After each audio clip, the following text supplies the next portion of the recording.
বিসমিল্লাহির রহমানির রহিম। লালমনিরহাটের এই বড় বাড়িতে শহীদ আবুল কাশেম ময়দানে শহীদ জিয়া সিটি ফুটবল টুর্নামেন্ট 2024-এর আজকে দ্বিতীয় দিনের খেলায় উপস্থিত আপনাদের প্রিয় নেতা লালমনিরহাট জেলা বিএনপি সম্মানিত সভাপতি, বিএনপি জাতীয় নির্বাহী কমিটির সাংগঠনিক সম্পাদক রংপুর বিভাগ, সাবেক মন্ত্রী, এই খেলার আয়োজনের প্রধান পৃষ্ঠপোষক অধ্যক্ষ আসাদুল হাবিব তুলু।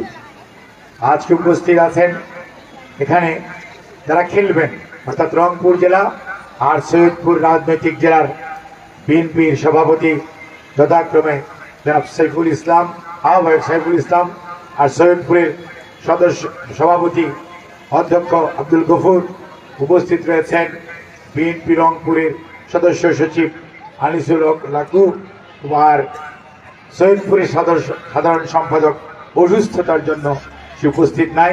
এর বাইরেও রংপুর, সৈয়দপুর এবং আমাদের মাঝে উপস্থিত আছেন রংপুর মহানগর বিএনপির আহ্বায়ক আমাদের প্রিয় নেতা শামু ভাই, এবং উপস্থিত আমাদের এই তিন জেলা, বিশেষ করে লালমনিরহাট, রংপুর এবং সৈয়দপুরের বিএনপি অঙ্গ সহযোগী সংগঠন সমূহের নেতাকর্মীরা, সর্বোপরি লালমনিরহাটের এই খেলা দেখতে আসা হাজারো দর্শক, আর সেই সাথে ভলান্টিয়ারের দায়িত্ব পালন করছে অনেকেই।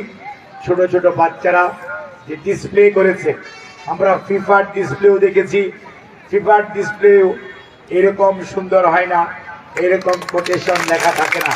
সেখানে যে সমাজ গঠনমূলক, দেশ গঠনমূলক যে সমস্ত কোটেশনগুলো নিয়ে আমাদের এই বাচ্চারা এখান থেকে মার্চ পাস্ট করে গেল, এটি দেখার মতো। যে একটি নতুনত্ব আছে, যেটি ফিফার মার্চ পাস্ট হয়, সেখানে কিন্তু এরকম থাকে না। আর সর্বোপরি যারা খেলবেন, অর্থাৎ কেউ জয়ী হবেন, বিজয়ী আর বিজিত যাই হন, রংপুর এবং সৈয়দপুর খেলাই মনে রাখতে হবে শহীদ রাষ্ট্রপতি জিয়াউর রহমান এই দেশের যুবকদের চরিত্র গঠনের জন্য, তাদের পুনর্বাসনের জন্য সর্বপ্রথম যুব ক্রীড়া মন্ত্রণালয় করেছিলেন। এবং বাংলাদেশে বিভিন্ন জায়গায় আজকে যে বয়স ভিত্তিক খেলার প্রচলন ওনার আমল থেকে শুরু হয়েছে। অর্থাৎ এই মানুষটি শুধুমাত্র রাজনীতি করেন নাই, আগামী দিনের ভবিষ্যৎ কিভাবে গড়ে উঠবে, আগামী দিনের ভবিষ্যৎ প্রজন্ম কিভাবে বাংলাদেশের উন্নয়নের জন্য তার দেশকে, তার অঞ্চলকে, তার এলাকাকে সামনের দিকে নেতৃত্ব দিবে, সেজন্য তাদের শিক্ষা জীবন এবং চরিত্র গঠন এসব বিষয়ে সব সময় ভূমিকা রেখেছেন।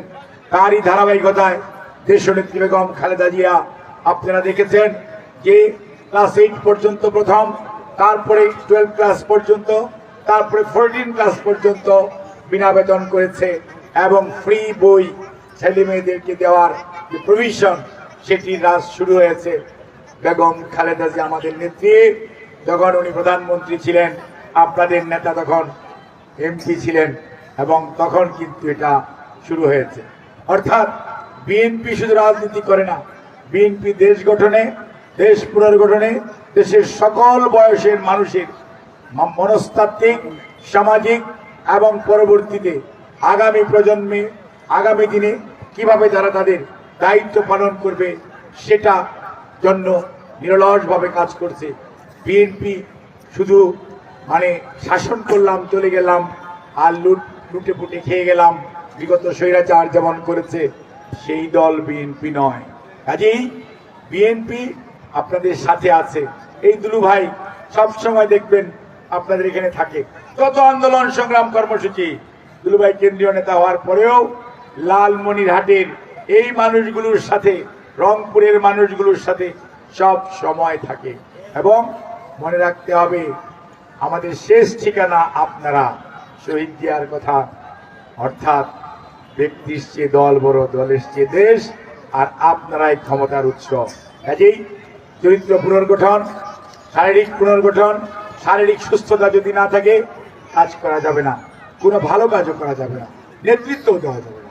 কাজেই এই যে শারীরিক সুস্থতা এবং কম্পিটিটিভনেস এবং খেলাধুলার উৎকর্ষতা বৃদ্ধির যে আয়োজন দীর্ঘদিন ধরে চলছে, এটাকে আমি অভিনন্দন জানাই। দলের পক্ষ থেকে মহাসচিব মহোদয় উদ্বোধন করেছেন। ইনশাআল্লাহ ভারপ্রাপ্ত চেয়ারম্যান ফাইনালের দিন আপনাদের সাথে উপস্থিত থেকে খেলা উপভোগ করবেন। আমরা সবাই এখানে সবাই এই টুর্নামেন্টকে আমার মনে হয় বাংলাদেশে একমাত্র টুর্নামেন্ট যেটা আনইন্টারাপ্ট অর্থাৎ অবিচ্ছিন্নভাবে বিভিন্ন প্রতিকূলতার মাঝেও আপনারা চালিয়ে গেছেন।